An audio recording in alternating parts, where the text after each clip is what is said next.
Yüreğim Hanzade inanma,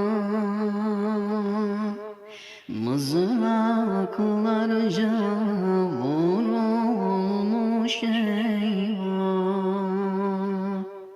Yanmayan İbrahim değilim, mancınıklar kurulmuş eyvah. İsmail değilim, bıçaklar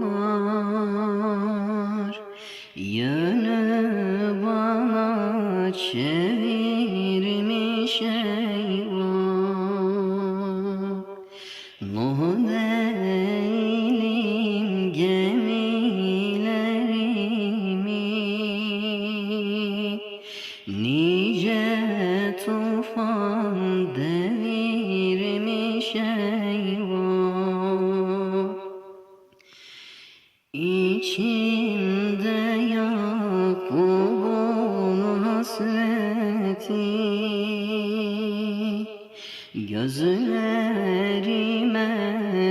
üşüşmüş eyvah.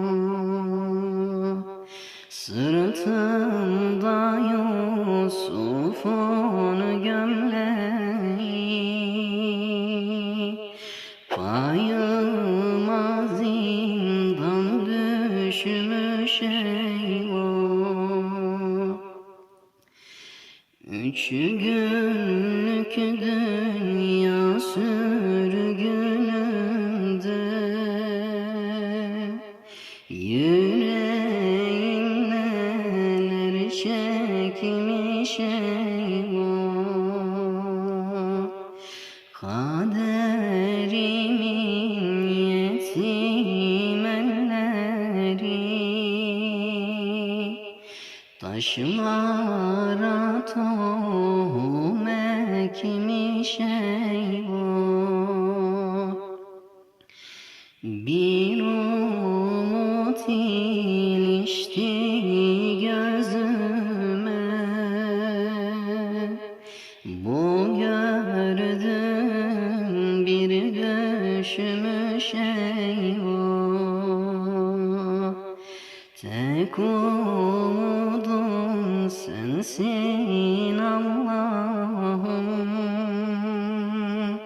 gayrı umudum ölmüş eyvah.